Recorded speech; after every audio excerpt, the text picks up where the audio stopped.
Assalamualaikum warahmatullahi wabarakatuh. Alhamdulillah, alhamdulillah. I'm blessed with good health, inshallah, iman, taqwa, amin. And alhamdulillah, we are into our third day of Ramadan. Inshallah, we be blessed with our lessons. Let's start off with the intentions for seeking knowledge and teaching. I intend to seek knowledge and to teach to benefit myself and to benefit others, to remind myself and to remind others, to profit myself and to profit others, to urge adherence to the book of Allah and the Sunnah of Rasulullah sallallahu alaihi wasallam, to invite to guidance and to guide to that which is good, seeking the face of Allah, His pleasure, His closeness, and His reward, subhanahu wa ta'ala. Right, continue on with the Fatiha. A'udhu billahi minash shaitanir rajim. Bismillahir rahmanir rahim. Alhamdulillahi rabbil alamin. Ar-Rahmanir Rahim. Maliki yawmiddin. Iyyaka na'budu wa iyyaka nasta'in. Ihdinas siratal mustaqim. صراط الذين أنعمت عليهم غير المغضوب عليهم ولا الضالين آمين بسم الله الرحمن الرحيم اللهم نور بالقرآن بصري واشرح به صدري وأطلق به لساني واستعمل به بدني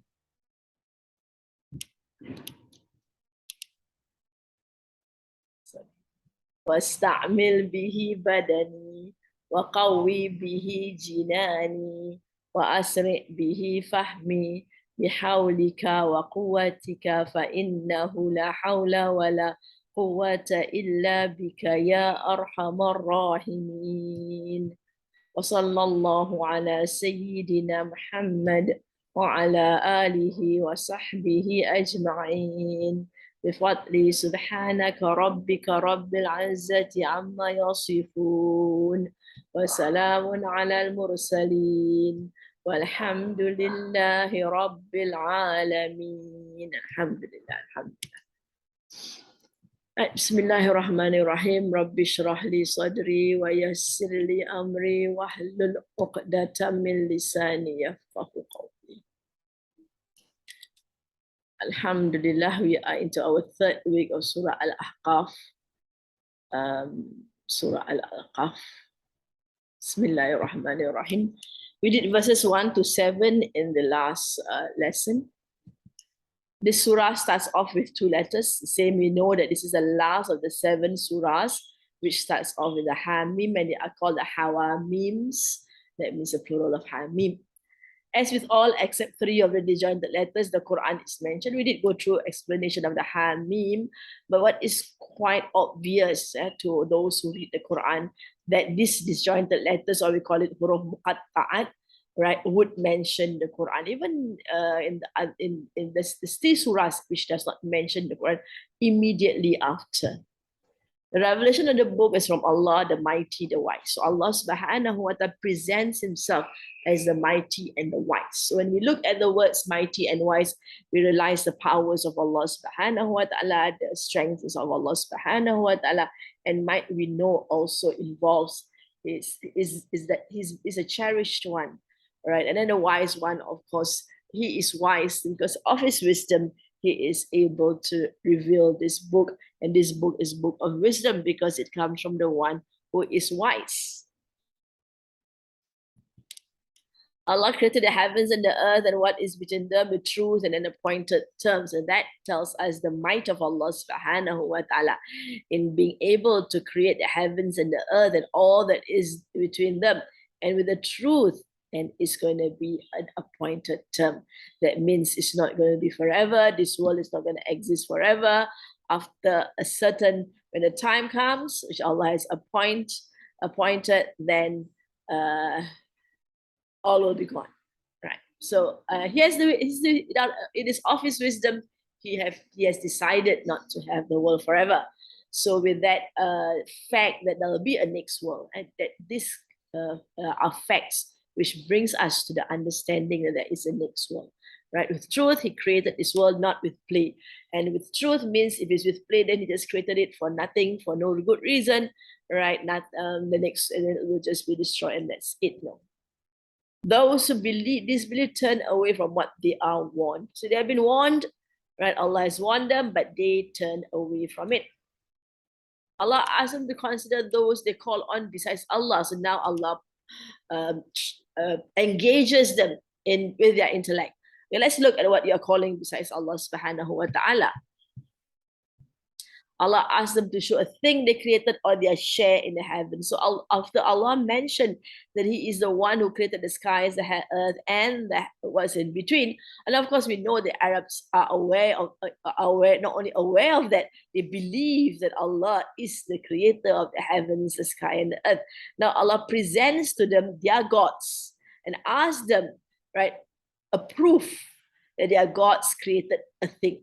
And also, how can their gods have a share in the heavens? So, of course, this kind of questions from Rasulullah sallallahu alaihi wasallam. Of course, it's not a direct question from Allah subhanahu wa ta'ala. Allah subhanahu wa ta'ala told Rasulullah sallallahu alaihi wasallam to ask them these questions. So, yeah, they were asked to bring a book before Quran or traces of knowledge to prove their truthfulness. Okay, you claim that these are gods, right? So if they are gods, then they must have certain characteristics. Gods are supposed to create, so do they have any creation? And you make these entities, right, partners to Allah subhanahu wa ta'ala. Then what partnership do they have? Do they have a share in the heavens? Okay, you've said this too. So now bring a book to prove what you have said. Before the Quran, any divine books that says all these things? Or do you have some traces of knowledge? And there must be knowledge, huh? Cannot be just any conjecture. You must have knowledge, right, about these entities that you worship, to prove their truthfulness. They were asked, who is more astray than the one who calls on those besides Allah, who can never ever respond and are heedless? So isn't it absurd that you're calling to something which will never ever respond to you and are heedless of your calls? When men are gathered together, they shall be their enemies and shall be deniers of their worship. So these gods of theirs, entities, which most of them are creations of Allah subhanahu wa ta'ala, and will be called in the day of judgment. We have seen various surahs in which, in the previous surahs, in which there were discussions, there were attacks, right, on each other, right, in the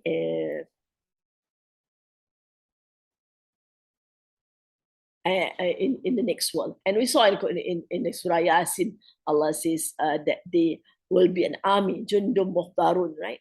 That means they will be against them, these gods of theirs, and shall deny their worship.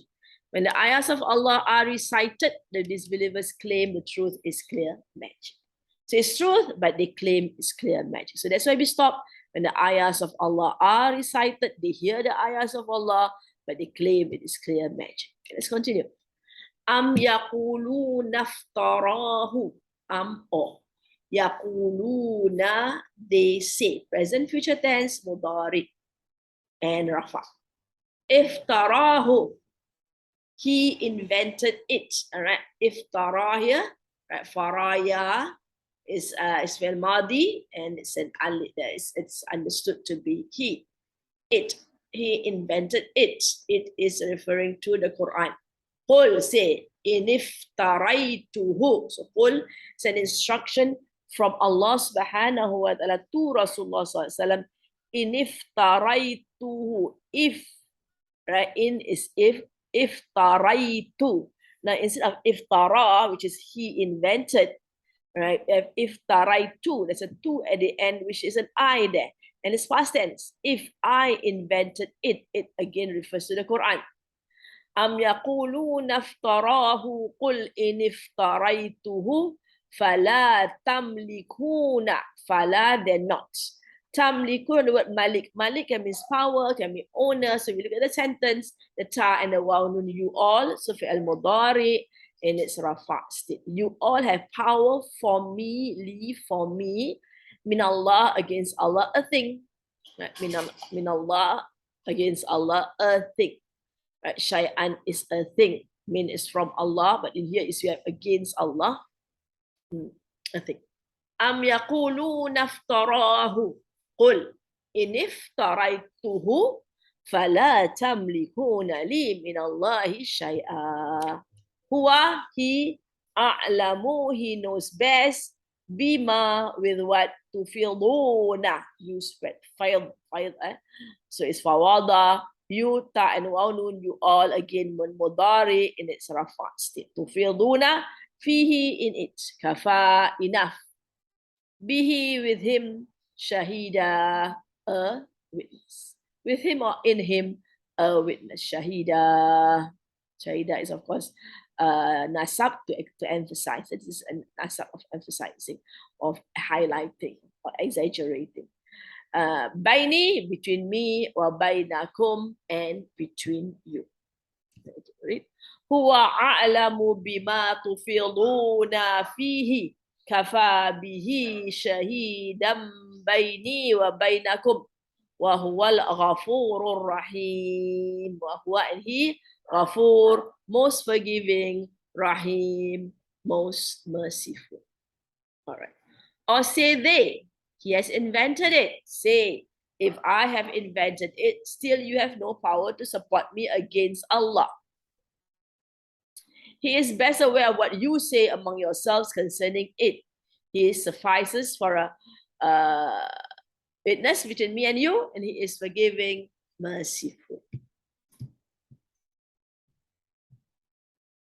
Am yaquluna iftarah, or they say he invented. All right, so these are the things that Allah is highlighting about the disbelievers. The previous verse talks about them taking, calling on to gods other than Allah subhanahu wa ta'ala, and that in itself shows how astray they are, because these gods are not able to reply to them, not able to respond to them forever, and these gods are heedless of what they are being called for, right? Or what these are called them for. So next question is that they are saying that he created it, and they say he created it. So two things now, right? The other one is to deny the prophethood of Rasulullah. They are saying that Rasulullah created the Quran. This is a reference to another propaganda worked up against the Quran by its opponents. Since this was an absolutely baseless propaganda, and its baseless nature was fully evident to its perpetrators, it is expressed here in a style that reflects amazement and wonder. So for us, we just read the translation, and we might not realize the essence of the statement. Right? In fact, a statement has in it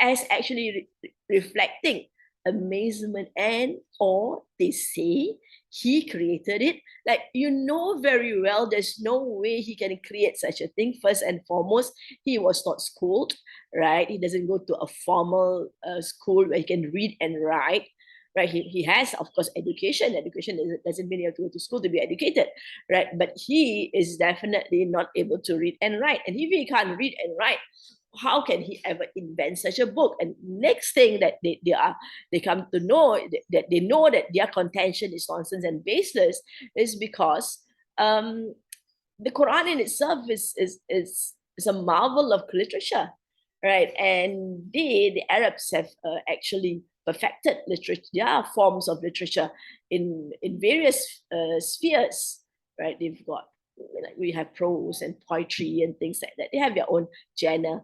And what the Quran represents, what the Quran presents, is nothing that they have seen before. And they know no one can do this unless you have really a very strong command of the language. And along the way, they'll see uses of language, or they have seen, this is already the 11th year of the Prophet's mission, and they've seen lots of surahs already. This is, if we are not wrong, which is the 66th surah, right? That means so many has gone through, and they have seen the marvel in the Quran. So this question is a question of amazement and wonder. Yaquluna iftarahu, or they say this, that he created it. It states this in the form of a question, not a report, giving the impression that such a thing cannot be made, or at least is unlikely to be made. Are you sure? It's like a question. Are you sure? Right? You say all. How can they be saying these things? It's just ridiculous. What a shameless claim, right? So it's just absurd. They are saying such a nonsensical statement. The Prophet ﷺ is instructed to reply to them in all the politeness that fits his position as a prophet of God, reflecting his understanding and his Rabb and his mission, as well as his knowledge of the true power and values in the universe. Paul say, if I am to fabricate it, فَلَا تَمْلِكُونَ لِي مِنَ اللَّهِ شَيْئًا, then you will not, then not you have any power for me against Allah. You can't help me in any way, right? So what's the problem here? Why are you, what, I don't understand, well, why are you doing all these things, right? Instead of responding to it, the matter has been entrusted to Allah subhanahu wa ta'ala. They are told that if they deny the Prophet ﷺ against their own conscience, to regard him to be someone who has concocted the Quran himself and then ascribe it to Allah, then any discussion with them is purposeless.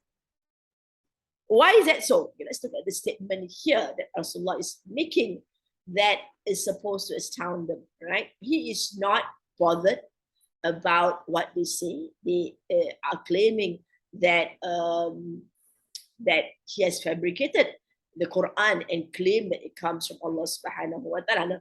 We do understand that they believe in Allah and they know the powers of Allah subhanahu wa ta'ala. So Rasulullah says, okay, fine, if I'm the one who created it, right? But the reality is that you can't do anything about it.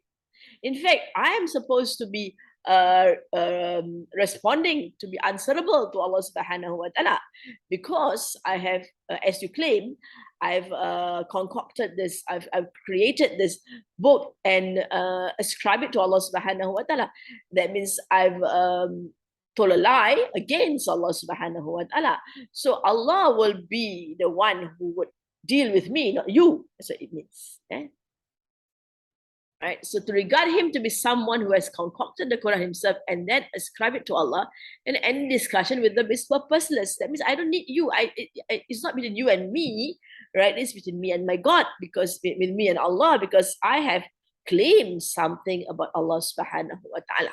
So this is how he turns around the whole contention that they are making against him. He should just tell them that if he had forged such a big lie on Allah, nothing could have saved him from Allah. Also, these people would not be able to help him. So he will be in a big problem right now, right? Because he has made up stories about Allah subhanahu wa ta'ala. And these people who are saying it shouldn't be of their concern, because they can't do anything to protect him from Allah, since they said he has ascribe these books to Allah, this book to Allah subhanahu wa ta'ala. Huwa a'lamu bima tufiduna fihi. He, Allah subhanahu wa ta'ala, he knows best. A'lamu, knows best. He knows best. A'lamu is superlative, right? It is ismah, it is not fail. Bima tufiduna fihi, with whatever you have been spreading, you have been talking about in it, right? About it. Quran, about him, fihi, in it, the Quran, in it, it can be it with him.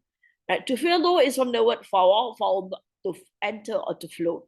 Its primary meaning is to criticize something to the extent of making a mountain of a molehill. So this word to fill is being used here to show that they have created so much slander against Rasulullah SAW, so many lies and accusations on Rasulullah SAW, and Allah will know about it. He knows best. Whatever you have created, you have told the stories, the rumors that you spread in it.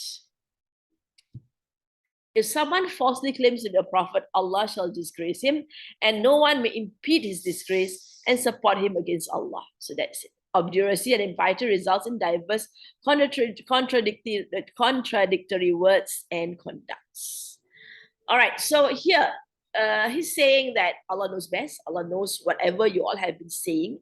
You all have been saying all kinds of things, right? If Rasulullah is the one who who has done wrong by lying against Allah subhanahu wa ta'ala, um, by fabricating, by saying things which is not true of Allah, then Allah will disgrace him. And no one can stop this disgrace. And no one can support him against Allah. Allah knows what you say, but you have been saying all kinds of nonsense due to your stubbornness, your impiety, and you say all these words, right? Which is not true. Allah will decide whether he is a fabricator. They have no regard for him, sallallahu alaihi wasallam, in spite of considering him to be righteous and honest, merely because his message is against their whims and desires. All right, now here is an explanation about obduracy and impiety. That if he creates, if what they say is true of him, that he fabricates all these things and attribute it to Allah subhanahu wa ta'ala, then whatever is said would have lots of contradictions.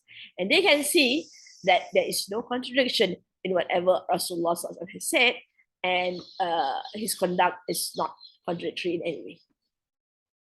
So at the end of the day, Allah will decide because Allah knows best.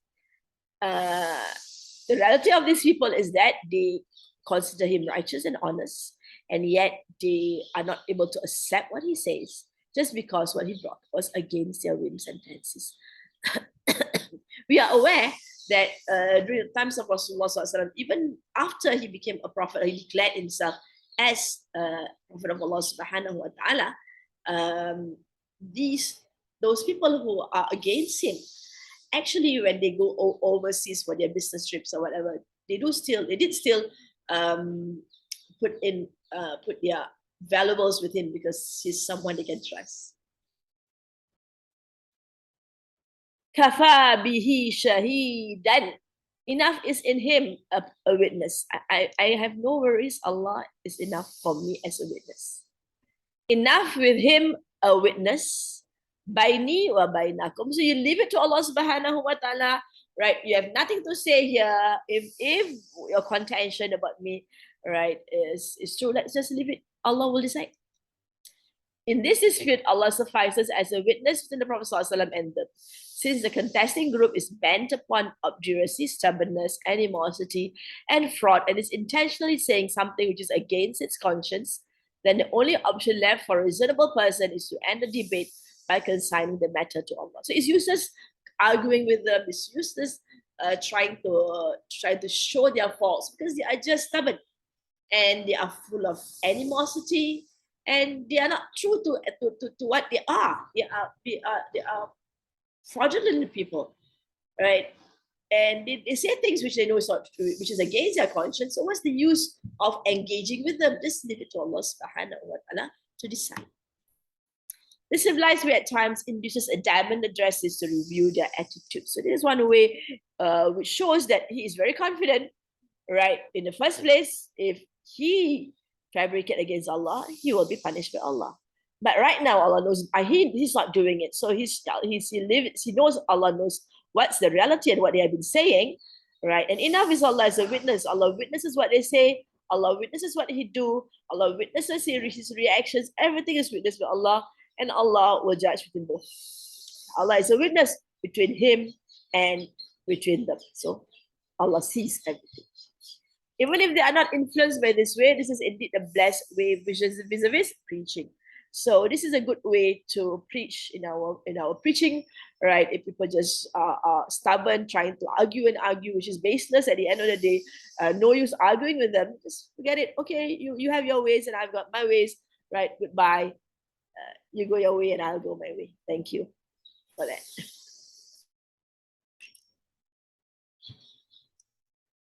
Unbiased people are influenced by it, and the status of a preacher increases in the eyes of his opponents because of this self-confidence. This is the way Allah subhanahu wa ta'ala taught Rasulullah sallallahu how to deal with such people. Leave them alone, right? Leave all the affairs to Allah subhanahu wa ta'ala. Don't bother to engage with them. وَهُوَ الْغَفُورُ الرَّحِيمُ, and he is Ghafur, all forgiving, and Rahim, most merciful. The two names of Allah is identified here. Ghafur, the most forgiving, and Rahim, the merciful one. The Prophet ﷺ has consigned this matter to Allah so that Allah will reveal the truth and denounce the liars. If there is any delay in this verdict, he will patiently continue his mission, for he knows that his Rabb is gracious and ever merciful. So he leaves it to Allah, and while leaving it to Allah to decide on his behalf, or to decide concerning this state of affairs, right? Things might not be fast enough. But what is important is that he believes that Allah is all forgiving, right? And Allah is all merciful. If forgiving and merciful comes together in quite a number of parts of the Quran, because when you think of Allah as forgiving, right, it shows that you have honored him as your God. When a person seeks forgiveness from Allah subhanahu wa ta'ala, he realizes that he has done wrong against his God. That is why he seeks forgiveness. And why would he think that he has done wrong? Is because he realizes that Allah has a right over him to be obeyed. And he is a slave of Allah subhanahu wa ta'ala. So there is that notion of being slave, or that acceptance of being a slave to a master. So when you are in that state of realizing your mistake and honoring Allah subhanahu wa ta'ala by seeking forgiveness for your wrongs, right, then that is an act of good. To seek forgiveness is an act of good. So Allah responds our seeking of forgiveness with his attribute al-Ghafur. So Rasulullah identified, okay, the Quran is the one here, وَهُوَ الْغَفُورُ Rahim. And Rahim is the mercies of Allah on his slaves who do good. Okay? So here, the act of good here is to seek forgiveness, and with seeking forgiveness, Allah will have mercy on us and will bless us with lots of good, inshallah. So it's very important to seek forgiveness, and then the mercy of Allah descends on us. He is not hasty in punishing people, and in fact gives them full respite so that those among them who want to repent and mend their ways are afforded the opportunity and can thereby earn his mercy. So in this way, we look at the situation here that Rasulullah SAW, Allah subhanahu wa ta'ala highlights or scorns them or sneers at them for even saying that the Prophet SAW fabricated this Quran. But nevertheless, Allah is forgiving, right? So if they realize that they are wrong, so with these arguments given by the Prophet ﷺ, with the reply of the Prophet ﷺ saying that if he is to, if he is the one who fabricates, and he is fabricating against Allah, so he has to answer to Allah subhanahu wa ta'ala. So he said all those things, and he went through all those things. And so some of them might, start thinking of what is being said and might decide to seek forgiveness from Allah subhanahu wa ta'ala for the wrongs that they have done. So Allah is forgiving, and those who seek forgiveness will be blessed with his mercy. This is an encouragement for them to repent and turn to Allah subhanahu wa ta'ala. It means despite all of this, if you turn back and repent, Allah will accept your repentance, pardon you, forgive you, and have mercy upon you. All right, next verse. Qul, say, Ma kuntu, ma is not kuntu, is I am, which is I was. Because it's past tense, kuntu. Bid'ah is bid'an. We got this word. One of our new words. Bid'ah. Bid'ah is new. Bid'an, new. Minar rusuli, of the messengers. Wa ma adri, and not I know. The here is I. Adri, I know. So it's present, future tense. Ma yuf'alu, what is done. Yuf'alu, we know is passive. And the ya is in dhamma, and the ain is fathah.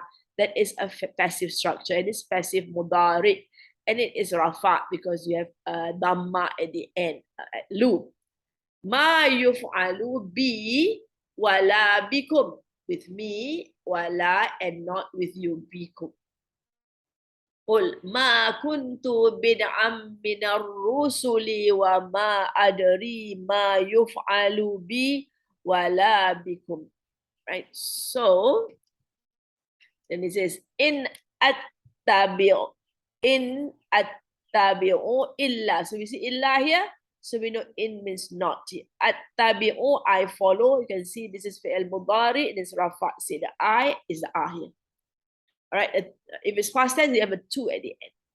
Illa, except ma, what yuha is revealed. Again, passive here. The you here is a dhamma, and then we see a fatha. Yuha ilayya, to me. Ilayya, to me.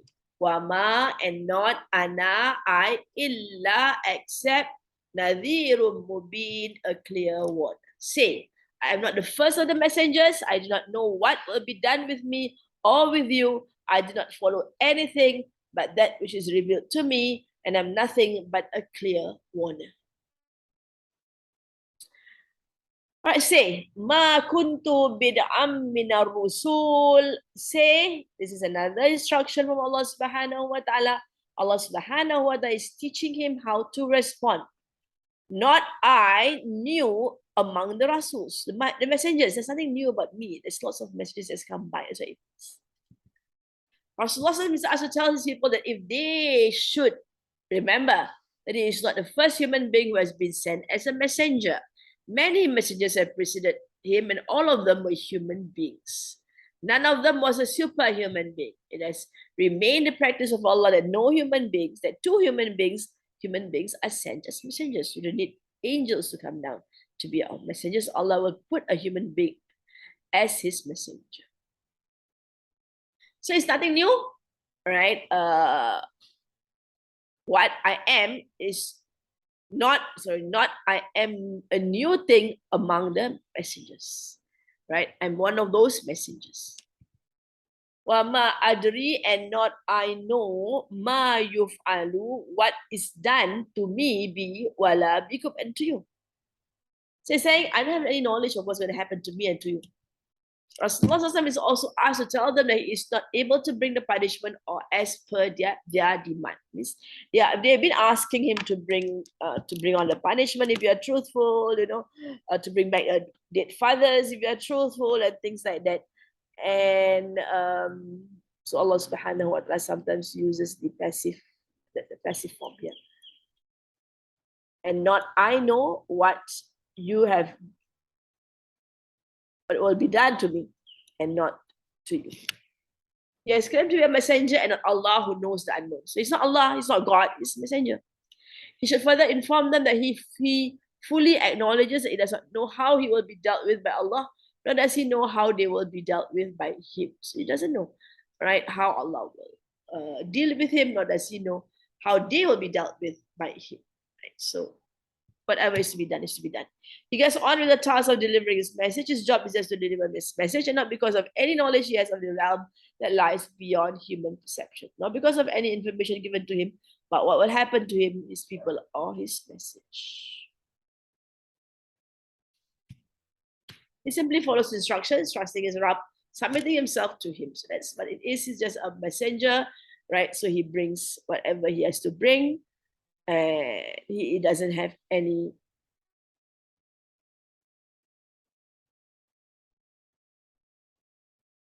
he doesn't know what's going to happen to them. The future is unknown to him, his secrets are with his Rabb, and he does not seek to know them. He has all the reassurance he needs, and he realizes that the proper attitude for him is not to look beyond the limits of the mission he has been assigned. So he just follows whatever Allah subhanahu wa ta'ala instructs him. He's not going to ask too many questions. He doesn't ask too many questions when he's not told. He only waits for instruction, and he knows that he's doing right. And he has to be patient. In attabi'u illa ma yuha ilayya. Right?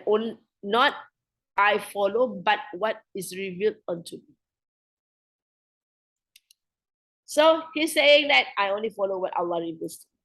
Yuha. Right? So he is asserting also that it was a revelation, a wahyu from Allah subhanahu wa ta'ala. He's only following the revelations sent unto him and also informing them of these revelations. He was an ordinary human being whom Allah knew to be suited to deliver his message. Basically, he is just a chosen one, Allah subhanahu wa ta'ala, and he follows whatever he is directed. So this one is emphasizing, and this is negation here, emphasizing that he actually follows what he is.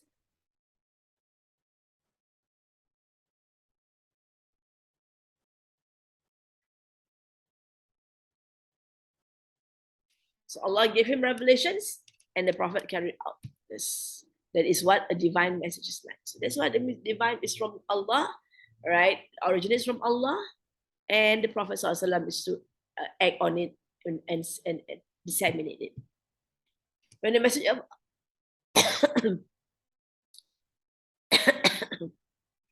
when the messenger of Allah feels this bond, he does not ask Allah for proof, nor does he request anything special for himself. He simply moves on to deliver Allah's message as it is revealed to him. So that's his job, right? Just to pass the message. And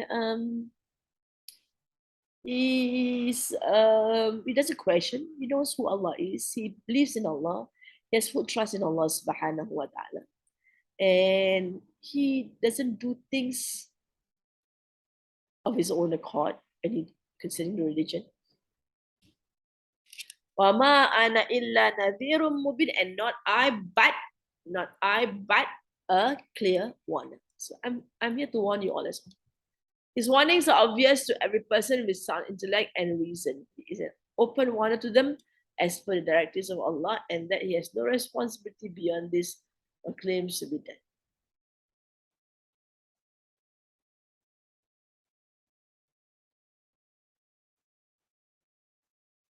So he's saying, and not I, but he's emphasizing, and not I, but the ma is a very strong negation.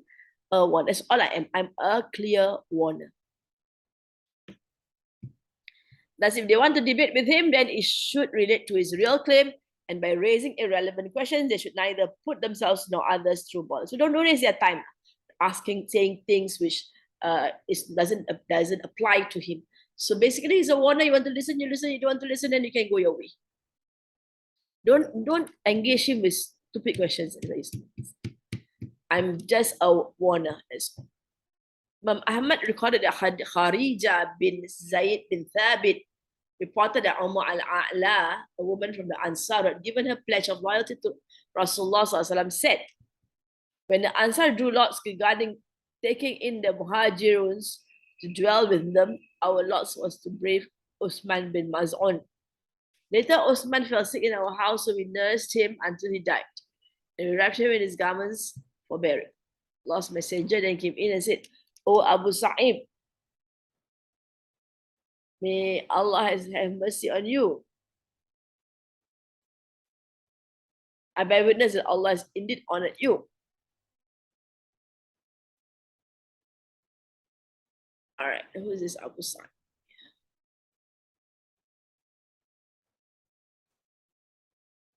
So this is the one who said is the Kharija. He's saying to the dead, I think, Allah have mercy on you. I bear witness that Allah has indeed honored you. Rasulullah asked, wa ma yudriki anna Allah ta'ala akramahu. And what makes you know that Allah ta'ala has honored him? How do you know that Allah has honored him? I said, I do not know. Maybe my father and mother both be ransom for you. Rasulullah then said, Amma huwa faqad ja'ahu al-yaqeen min rabbih. Wa inni la arju lahu al-khair. Wallahu ma adri wa ana Rasulullah la yuf'alu bi. Ma yuf'alu bi. As for him, certainty has reached him from his Rabb, right? That his death is for sure. And I surely wish well for him, but by Allah, even though I am Allah's messenger, I do not know what will happen to me after death. All right, so this is clear that Rasulullah have no knowledge of what's happening in the next world, no knowledge of people. This friend of his was praising the dead one, right, and saying that he's honored. But then Rasulullah asks, how do you know he's honored? What proof have you got that he is honored by Allah? So then Rasulullah make a statement saying that when you reach your Rabb,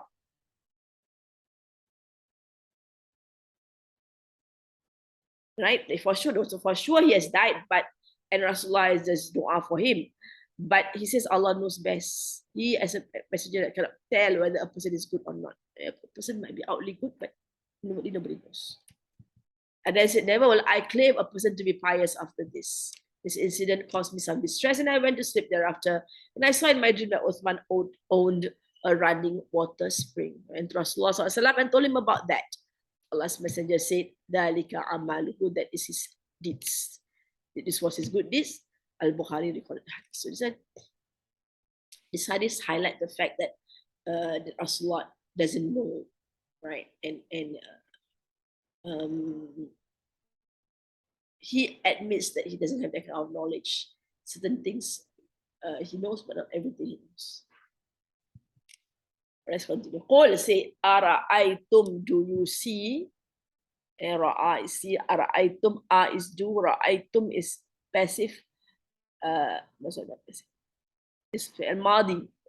Madi. Qul, Ara'aytum, do you see? In kana, if it was min indillah, from Allah, min indi, from the presence of Allah, wa kafartum, and you disbelieved bihi, in it. Qul ara'aytum, do you see, if it was from Allah? Min indi is very strong word, it means from the presence of Allah, and you disbelieve in it. Wa kafartum bihi, wa shahida shahidun, and witness a witness. So shahida, we know, is fi'il madi, past tense, and he is embedded here, but he is actually the witness. So witness is put here. Arabic is like, this is original Arabic,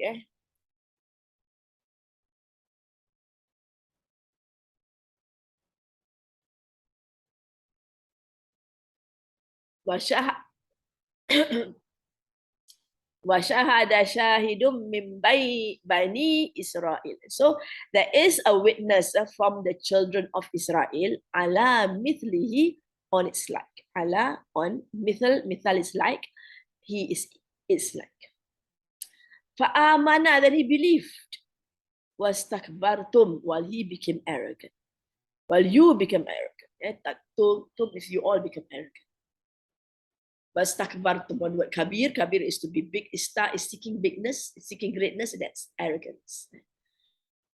And that's fi'al madi. Wa shahida shahidum min bani Israila ala mithlihi fa'amana wastakbartum. Amana also fi'al madi. Inna Allah la yahdil qawm al-zalimin. And surely Allah not, he guides a wrongdoing people.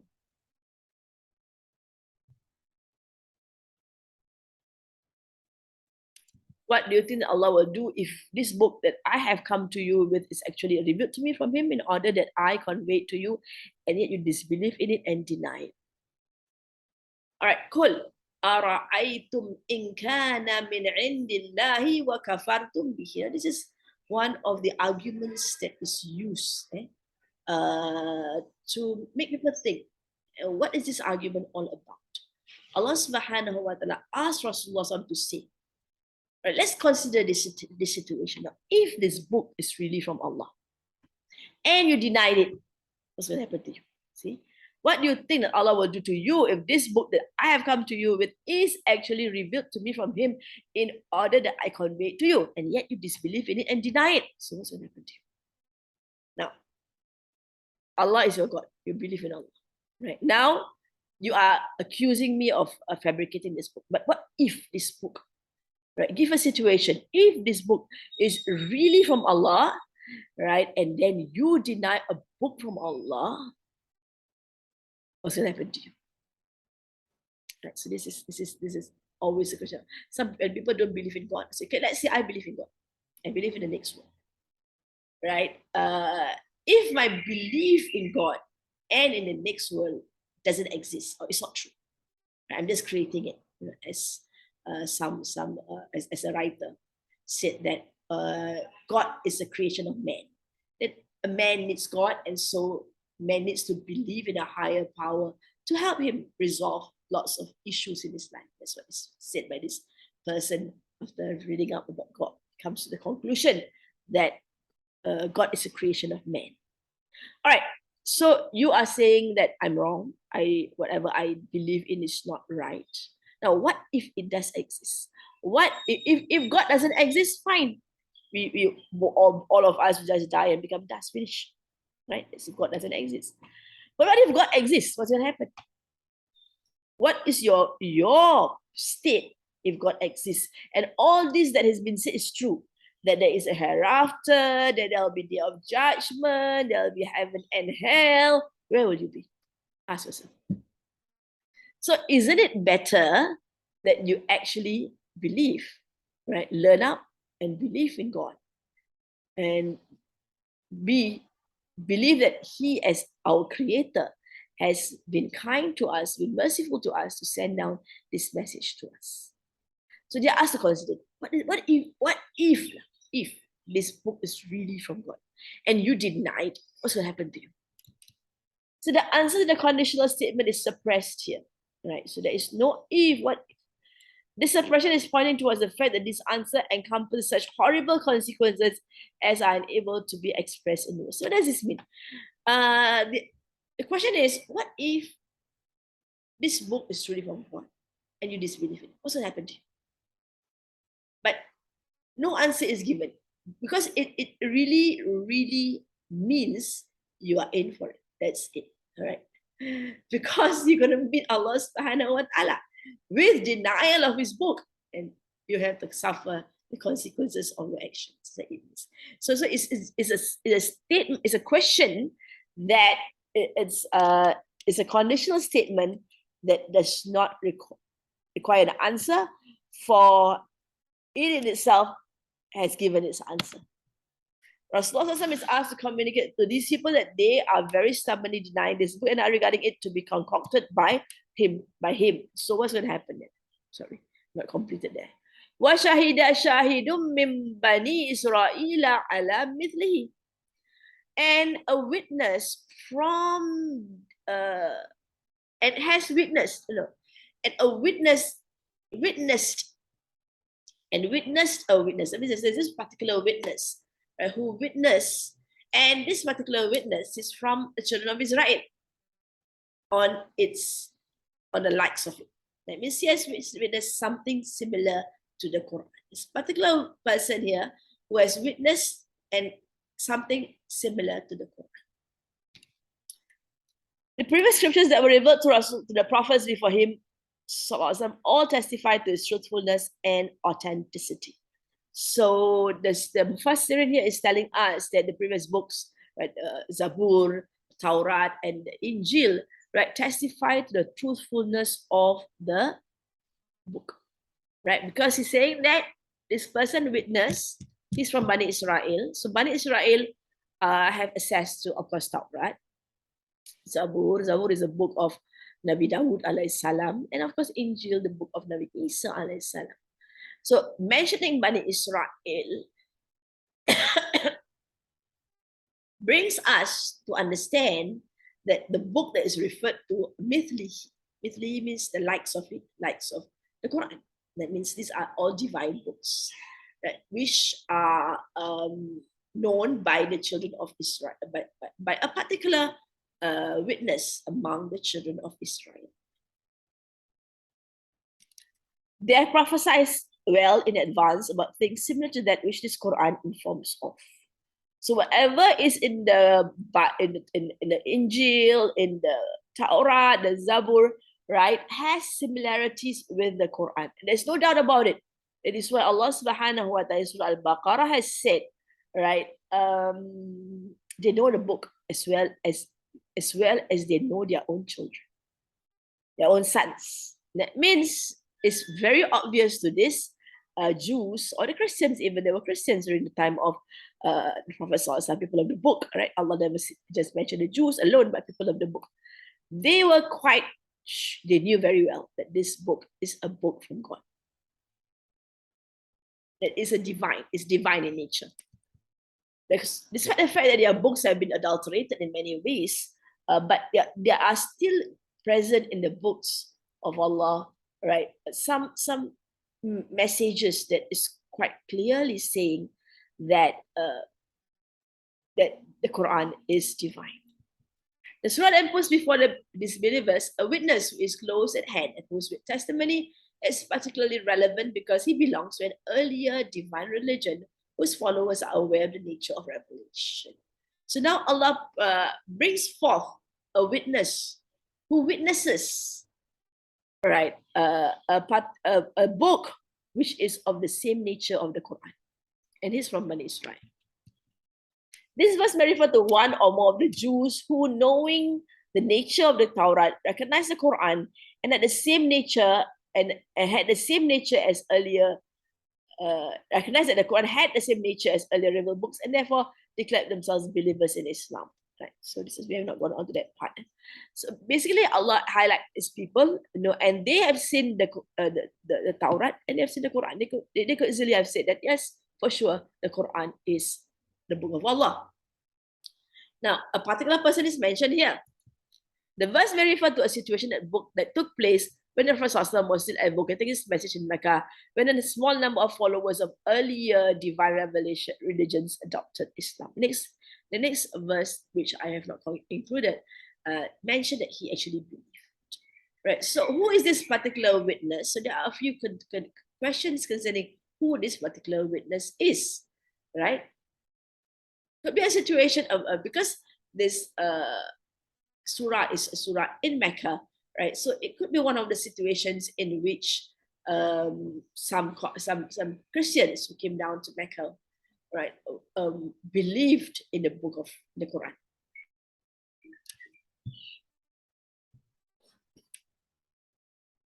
And it would have been particularly significant for the idolater Arabs.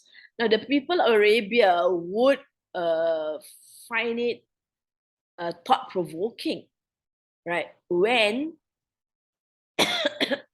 a people of the book, in this case, from the Bani Israel, would actually believe in the book of Allah subhanahu wa ta'ala.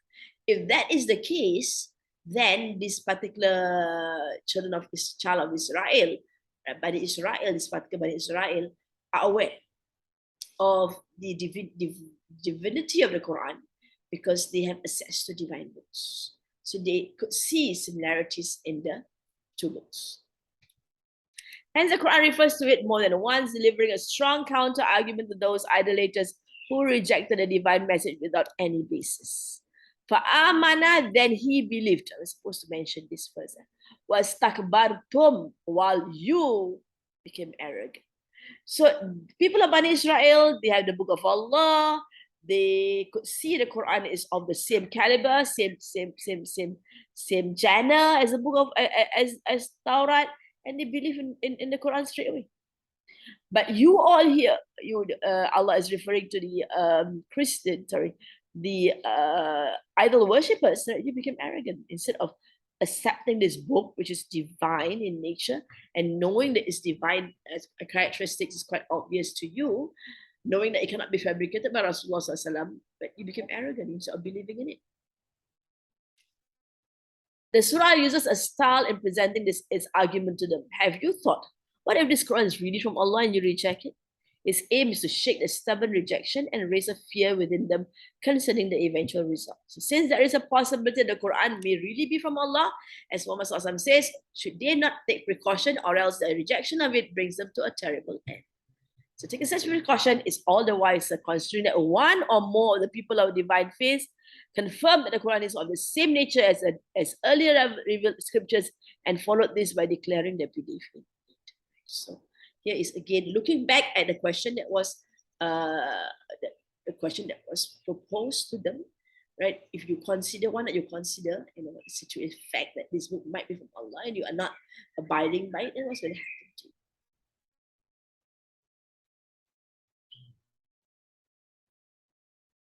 All right, so being precautious is very, very important, right? Since one there's those who witness the book, right, has attained faith, has attained fa'amana, and he believed. By contrast, those whose language the Quran speaks persist with their rejection and arrogance, right? And the other way. So Allah says this one believe by looking at the substance in itself, but this one does not believe. Of course, here we have to conclude that this part, we are talking about this particular Jew, right, is able to see the Quran, able to read Arabic, right?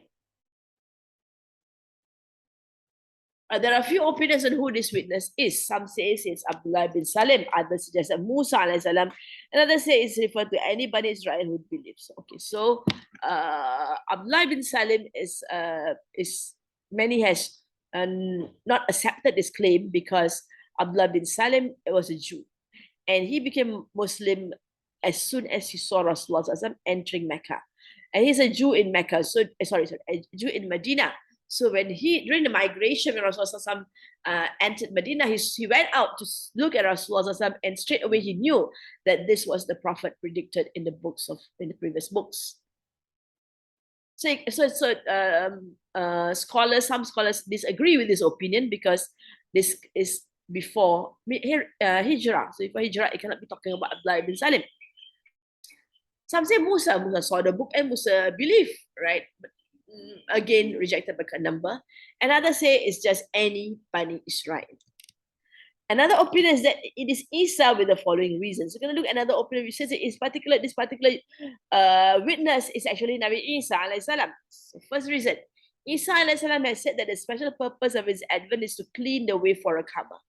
So he's explaining to them that the reason why he was sent was to make sure everything is good for the Kaaba. That means there will be another prophet coming.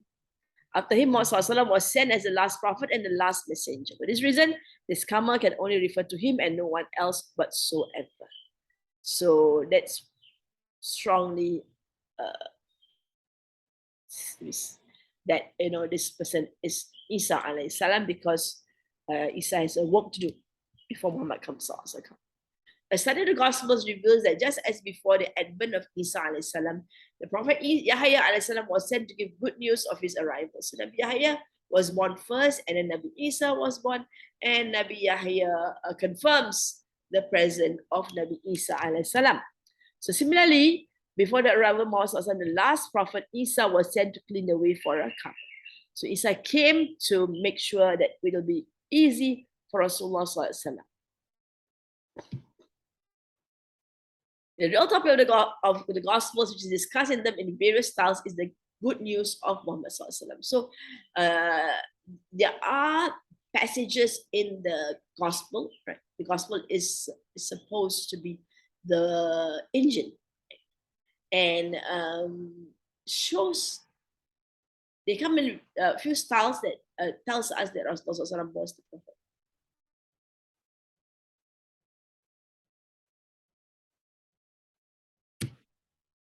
The kingdom of heaven, mentioned very frequently by Isa alayhi salam and described in the form of parables, all relate to Prophet Muhammad and to the Quranic call.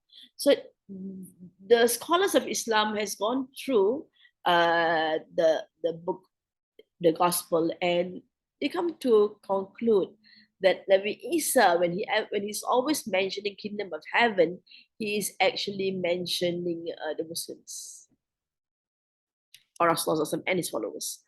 Number two, though the predictions about Muhammad are also present in the Torah and the Psalms, Isa has made predictions about him by actually naming him.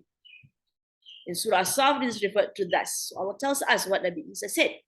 And remember when Isa, son of Maryam, said, O Israelites, I have come to you as a messenger from Allah in the realization of the prediction which exists within me in the Torah, and to give good news of a messenger who will come after me, whose name is Ahmed. So Rasulullah's name is given by Isa, although it's in the Quran, but you can find semblance of it in the Bible. So when he came to them with clear signs, they said, this is magic, plain magic. The good news referred by the Quran in this surah are present in the Gospels. Some of the Gospels, the Prophet is repeatedly mentioned by his name, majestic name, like in the Gospel of Barnabas. The Christians do not regard it to be authentic gospel, but this does not make any difference, as the Gospels too contain a reference to Rasulullah. In them, though he is not mentioned by his name, yet he's mentioned by his traits and characteristics. It's still intact, and even translations have tried to distort these traits. So the Quran mentions about last prophet, by describing his traits and his characteristics, the Quran and the Torah.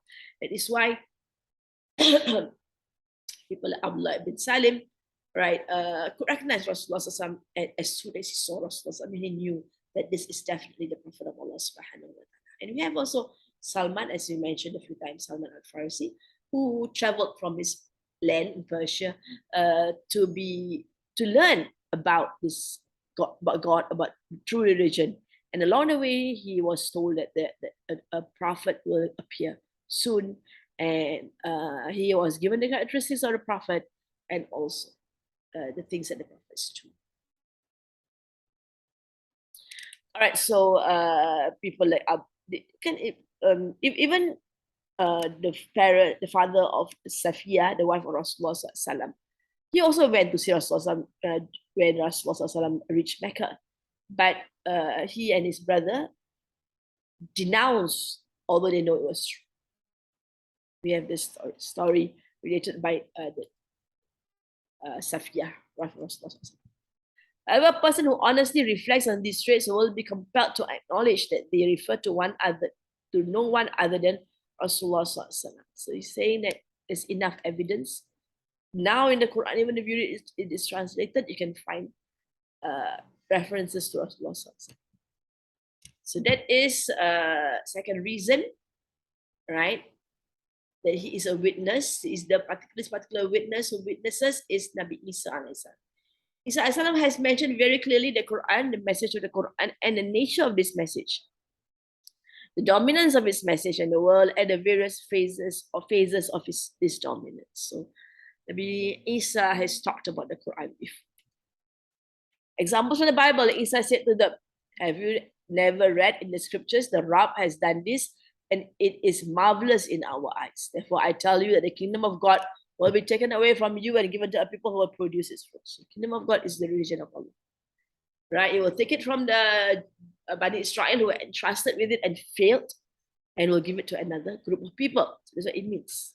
Anyone who falls on this stone will be broken to pieces, and the one to whom it falls will be crushed. I'm not sure what it means, but it seems that if you don't take it, then you will be destroyed. I will ask the Father, and he will give you another advocate to help you and be with you forever.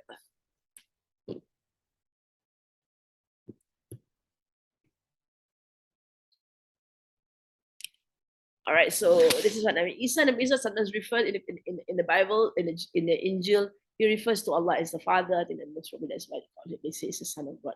But that's quite common among the prophets to actually refer to Allah subhanahu wa ta'ala as Father.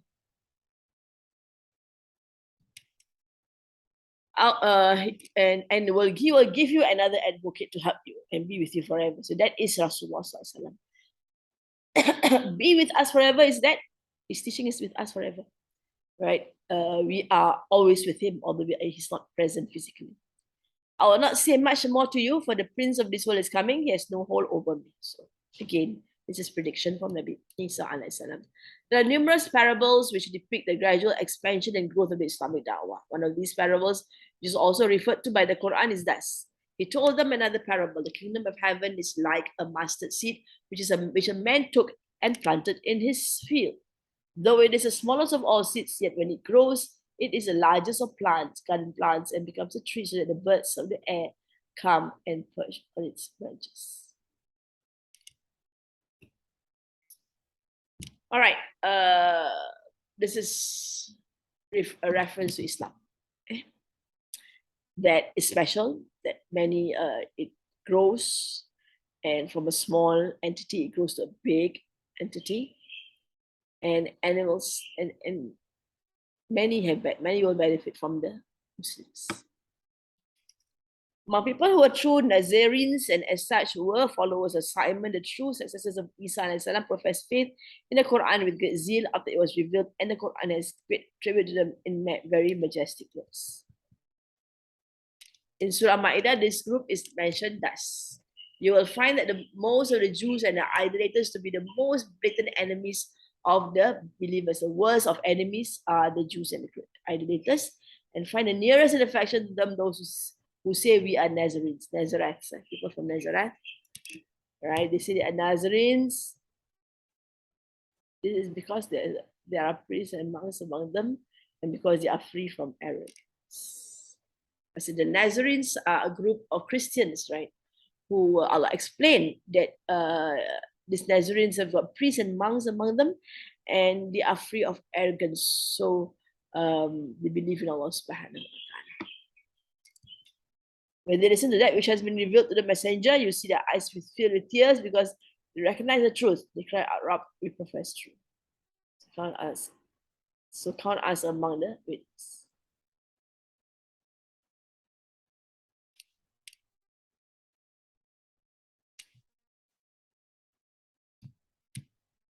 It is from all these details that the nature of Isa's testimony is entirely different from a common testimony. The very objective of his prophethood was to pave the way for Rasulullah and to give glad tidings to mankind of the kingdom of heaven, which was to be established through his hands. This kingdom of heaven is Islam, which was to be established, which is established through Rasulullah. With reference to this, the Quran conclusively communicated to both the idolaters and the people of the book the prophethood of Muhammad sallallahu alaihi wasallam. The Quran here has shown that in the frenzy of opposing Islam, these Jews and Christians may do whatever they want to do, but a great witness from among the Israelites have already borne witness to this truth in clear words and has professed faith in it. So after his professing faith and bearing witness, those who merely on the basis of arrogance will deny the truth should fully contemplate the fate they will meet. All right, so after him professing his faith, then he says, I believe in it, and bearing witness, those who are just arrogant will deny the truth.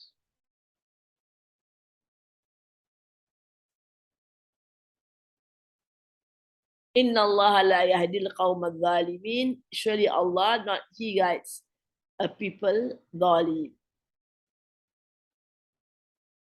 Inna Allah la yahdil qawm al-zalimin. Surely Allah, not He guides the wrongdoing people. So this is indeed blatant wrongdoing as it suppresses the truth.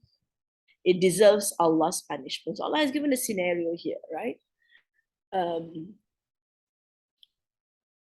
This book this book is similar to the previous divine books and has been attested by a witness from the people of Israel. And Allah does not guide those who are wrongdoers. Qawm al-dhalimin, those people who are in fact, Allah used the word Allah didn't use the word alladina dhalamu, but Allah used the word qawm al-dhalimin. That means they are constantly in an act of wrongdoing, doing injustice to themselves and injustice to the others at all time, because this is an ism. This is a description of a group of people who are continuously wronging themselves. So this is, of course, referring to the Arabs and the Jews who are against Rasulullah. This refers to the established practice of Allah about blessing people with guidance and depriving them of it. Allah never guides those who wrong their souls and do not duly honor the light He blesses them with. They send them guidance and they reject the guidance. And they make fun of the guidance. They find faults with the guidance. And so Allah, inna, surely, definitely, Allah, la yahdi, not He guides. And so there's a double emphasis there, right? People who are, and there's lots of emphasis, they are forever, all the time, doing acts of injustice. He, through a person's sense and reason and the testimony of the world within and that outside him as well, through the testimony of his prophets and messenger, has totally unveiled the truth. So he has shown them clearly the truth, whether they want to accept it or not. Now he is not responsible to guide all those people who, instead of using all these sources as a means for their guidance, are trying to use them to go astray. Leave such people to wander about. Wrongdoing impedes insight and results in deprivation from divine grace. So those who are not guided, sadly, they are deprived of divine grace. But not all the time.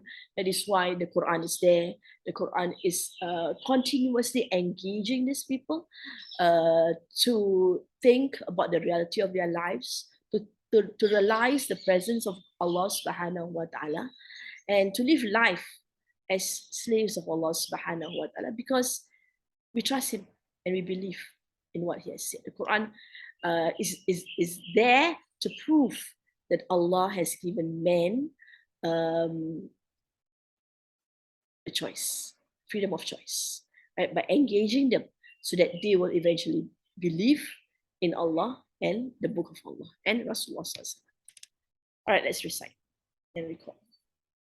وَإِذَا تُتْلَى عَلَيْهِمْ آيَاتُنَا بَيِّنَاتٍ قَالَ الَّذِينَ كَفَرُوا لِلْحَقِّ لَمَّا جَاءَهُمْ هَذَا سِحْرٌ مُبِينٌ أَمْ يَقُولُونَ افْتَرَاهُ قُلْ إِنِ افْتَرَيْتُهُ فَلَا تَمْلِكُونَ لِي مِنَ اللَّهِ شَيْئًا هُوَ أَعْلَمُ بِمَا تُفِيضُونَ فِيهِ كَفَى بِهِ شَهِيدًا بَيْنِي وَبَيْنَكُمْ وَهُوَ الْغَفُورُ الرَّحِيمُ قُلْ مَا كُنْتُ بِدْعًا مِنَ الرُّسُلِ وَمَا أَدْرِي مَا يُفْعَلُ بِي وَلَا بِكُمْ إِنْ أَتَّبِعُ إِلَّا مَا يُوحَى إِلَيَّ وَمَا أَنَا إِلَّا نَذِيرٌ مُبِينٌ قُلْ أَرَأَيْتُمْ إِنْ كَانَ مِنْ عِنْدِ اللَّهِ وَكَفَرْتُمْ بِهِ وَشَهِدَ شَاهِدٌ مِّن بَنِي إِسْرَائِيلَ عَلَى مِثْلِهِ فَآمَنَ وَاسْتَكْبَرْتُمْ إِنَّ اللَّهَ لَا يَهْدِي الْقَوْمَ الظَّالِمِينَ. All right, we continue. وَقَالَ الَّذِينَ كَفَرُوا, and said those they who disbelieve. So, qala, and said, this is past tense, madi. Of course, it is singular because it's Arabic structure. Alladhina, those, kafaru. Of course, it's they disbelieve, but that's referring to those. So we just put a who there, right, to make it sound fluent, right? Wow, alif there tells us it's a they. Kafaru, past tense, madi. Lilladhina, to those amanu who believed, iman, aman. So amanu, wow, alif again referring to those. وَقَالَ الَّذِينَ كَفَرُوا لِلَّذِينَ آمَنُوا لَوْ if kana it was khairan good, if it was good, khairan is good, ma sabaquna ilaihi. Ma is not. Sabaqu, we know the word sabaqa means to compete. Sabaqa, the sabiqin, sabiqin, those who people who compete. Now, sabaqu here, we're going to say wow alif here, right? So this is fi'al madi, but it refers to a they. The alif is not written here, right? And ma is most of this is in a substitute. Sabaku na is us. So na is not the actor. The waw alif referring to a they is the actor. Here is past tense. So they ahead of us. Sabaku is in the race. Right? They precede us, right? The word sabaku. Sabaku is to be racing. Yeah, ahead of us. Ilahi to it. وَقَالَ الَّذِينَ كَفَرُوا لِلَّذِينَ آمَنُوا لَوْ كَانَ خَيْرًا مَا سَبَقُونَا إِلَيْهِ. وَإِذْ and when lam not yahtadu they guide by it bihi. فَسَيَقُولُونَ then they will say, fa is then, sa is will, yaquluna, they say, hadha, this, ifkun qadim. Ifkun is lie, qadim is old. So it's a descriptive phrase here. We call it sifah mausuf. And those who disbelieve say concerning those who believe, if it had been a good, they would not have gone ahead of us therein. And as they do not seek to be rightly guided, directed thereby, they say it is an old lie. All right, so وَقَالَ الَّذِينَ كَفَرُوا لِلَّذِينَ آمَنُوا. So li is not to, it's actually concerning. All right, and li, maybe we put a to there. Concerning actually, or of those who disbelieve. I'm going to change that a little bit so that you don't get wrong. Not too often talking, they are talking to them, they are talking, they're making a statement of them. of those who believe. All right. Oh, man. All right, such is the extent of the arrogance of these callous people that one argument they bring in their favor is that the poor were the first to accept Islam. Right? Most of those who first accept Islam was the poor. Of course, not all the poor was the ones. This is in the bigger sphere where Rasulullah, you're aware that Rasulullah was initially asked to preach among his close friends and family members. And of course, Abu Bakr was one of the first to convert, and Abu Bakr is definitely rich. And of course, Khadijah was the first to convert, also, he was definitely rich. But later on, when Rasulullah preached Islam openly, those who converted were the poor ones. This is always the case with prophets of Allah, and this has always been a subject of insult by the chiefs of tribes of any nation which had prophets, because the poor were always the ones who would actually accept the Prophet of Islam. Okay? Because the poor have been downtrodden, have been abused, have been oppressed, and Islam seeks to release them from the oppression. I mean, the principles in Islam, the main teachings of Islam is always to release them from oppression. All right, they are rich, say, the people who are rich, they are rich means the rich ones in their community, so that had there been any good in this religion, it would not have been possible that these poor paupers have taken lead from them in accepting it. So he said, قَالَ الَّذِينَ كَفَرُوا, and said those who disbelieved, of those who believe, if it was good, if it is good, not they precedes us. That means there's no good in it. There's no good in this religion. That's why we don't bother about it. Right? We would not allow these poor people to compete, to beat us to it, right? Because there's no good in it, we're not interested in it. That's what it is. So this is another way of denouncing the religion of Allah subhanahu wa ta'ala, a different way of using it. I mean, we have seen other prophets, such as with Nabi Shu'aib and Nabi Saleh, right? Nabi Nuh also. The people, the very lowly ones, are the ones that follow you. We are not going to follow religion of the lowly ones, right? Somehow along those lines. So they meant that no favor or blessing of the world was given to these people. So they had this religion also been a favor or blessing. So had this religion been a favor or blessing, this destitute would have never been able to outdo them in accepting it. Again, this is one of the arrogance of people who are given lots of good, right? They really think that being rich and powerful, and maybe when they are concerned among the elites of the society, right, that they have been given good by God.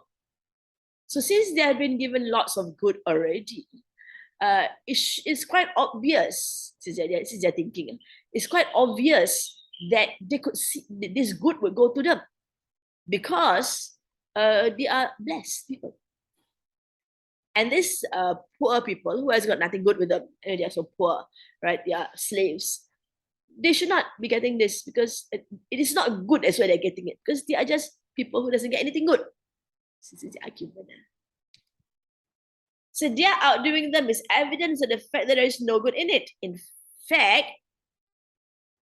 It in fact belongs to the category of things ordinary people are after. So whatever they are, this is nothing good in it.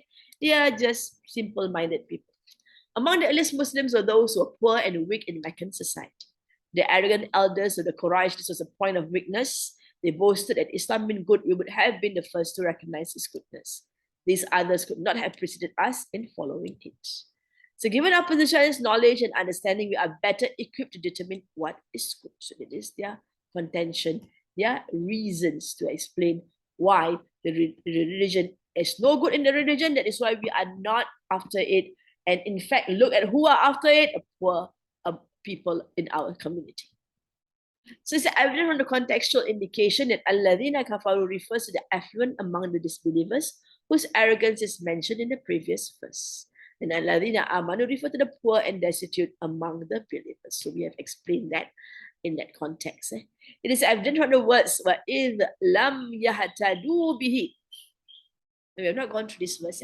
وَإِذْ لَمْ, and when not they guide by it. So they are not able to be guided by it. It's a reality is that they do not, the guidance is there. The word yahtadu, as mentioned, is the ifta'ala structure. The ifta'ala structure has a ta in the middle.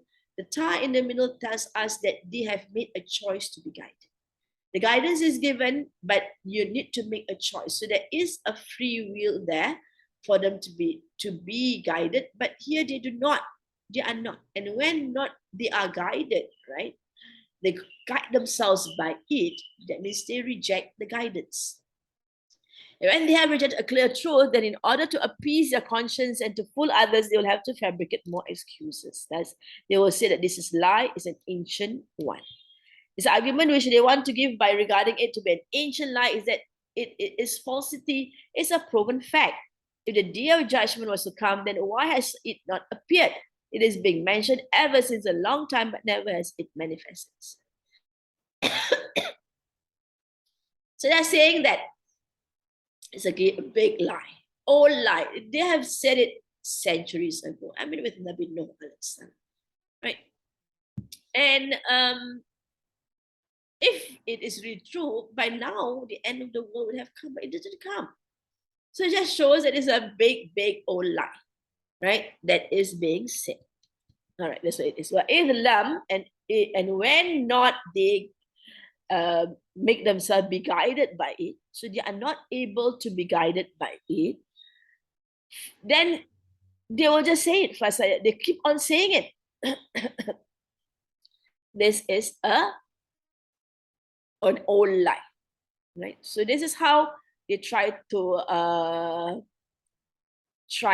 show people that the fact that they are not guided by it, that they don't see much guidance in it, that they are not following this guidance is because it's an old lie.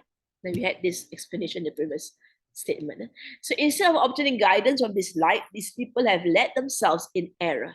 Through it, they will not stop at what they have said. They will further say that this is not a new lie. That means it's a lie, right? He fabricated it, but he got it from all previous religions. And they have been saying this again and again and again.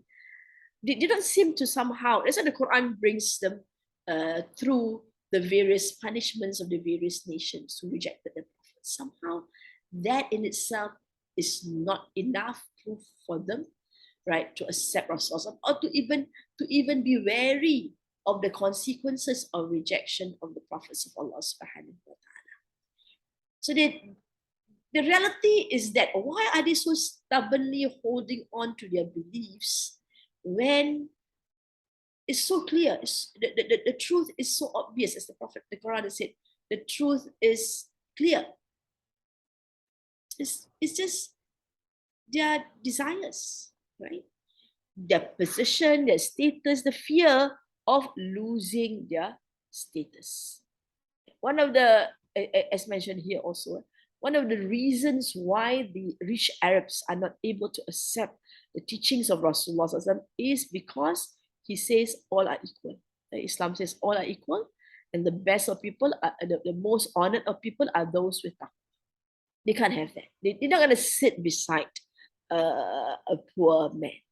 So once during a gathering, a poor man sat beside a rich man who was a Muslim also.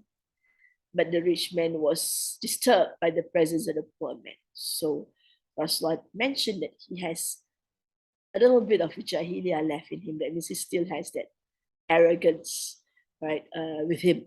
This conning of poor people, and poor people shouldn't be sitting beside you, or stupid people shouldn't be with us, intelligent ones, this kind of thing. All right, so they need to continue. And they need to explain why they are not able to accept it by saying it's a lie. It is one that is being transmitted from ancient times. There have remained people in every age who have used this warning as a bluff, as bluffs over others, and never have, as what they said, ever happened. So that's how they conclude.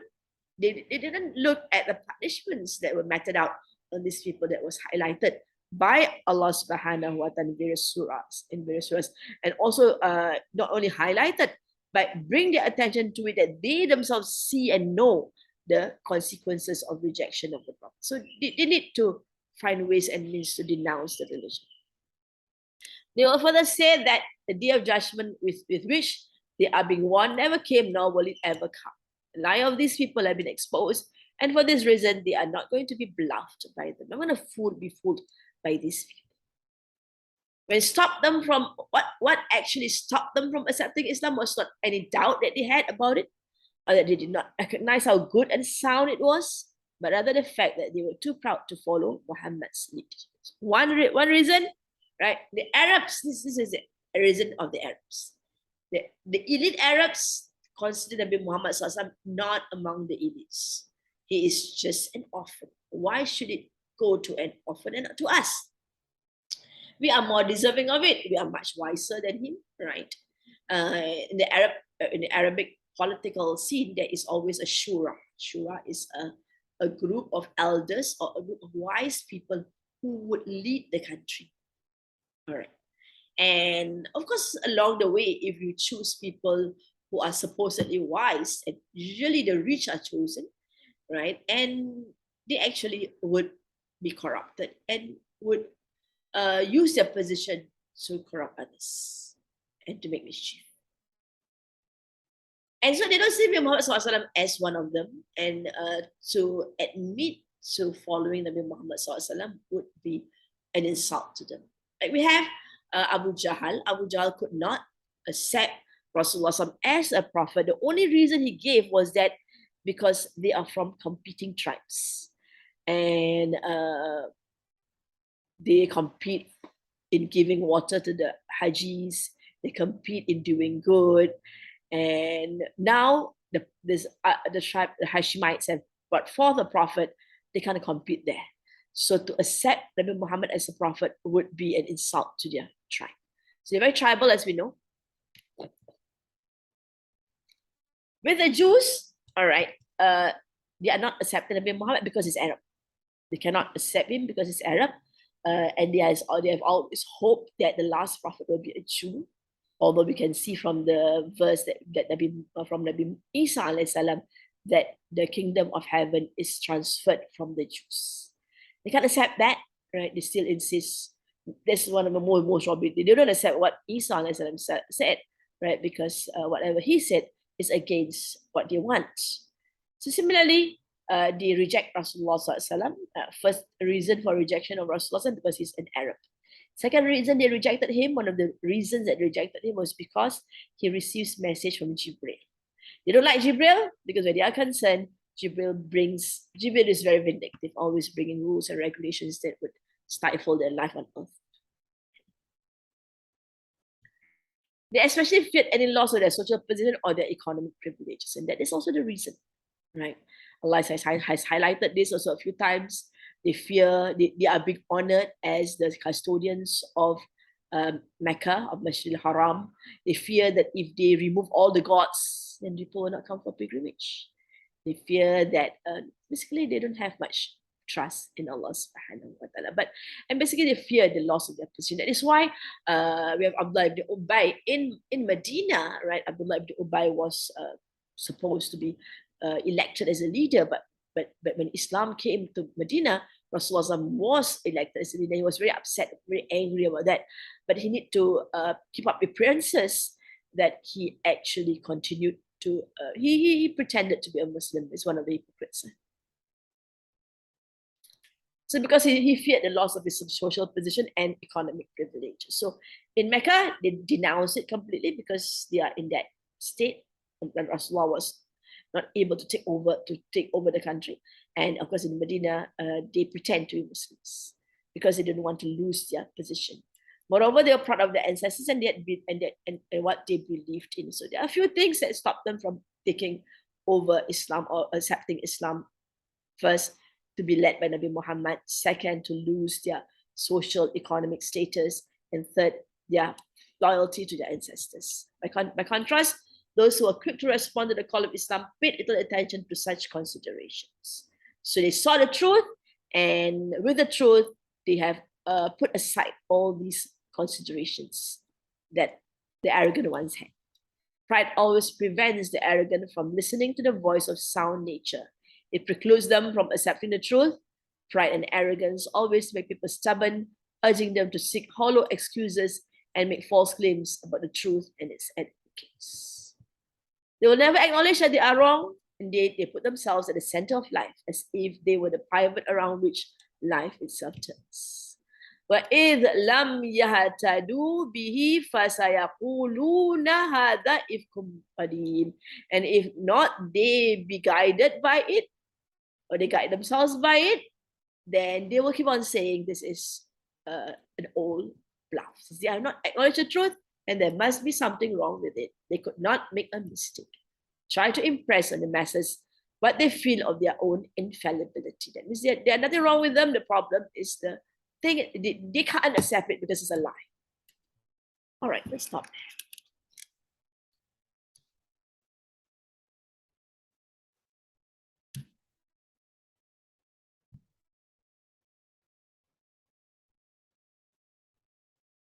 اللهم ارحمنا بالقرآن واجعله لنا إماما ونورا وهدى ورحمة.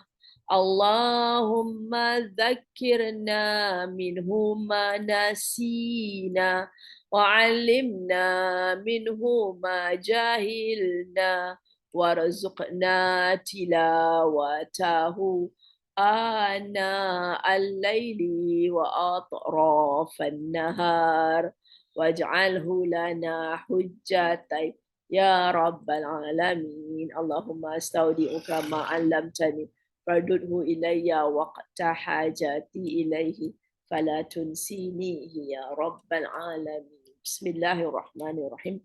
الحمد لله رب العالمين والصلاة والسلام على سيدنا محمد وعلى آله وصحبه أجمعين. ربنا انفعنا بما علمتنا ربي علمنا الذي ينفعنا ربي فقهنا وفقه أهلنا وقرابات لنا في ديننا مع أهل القطر أنثى وذكر. بسم الله الرحمن الرحيم.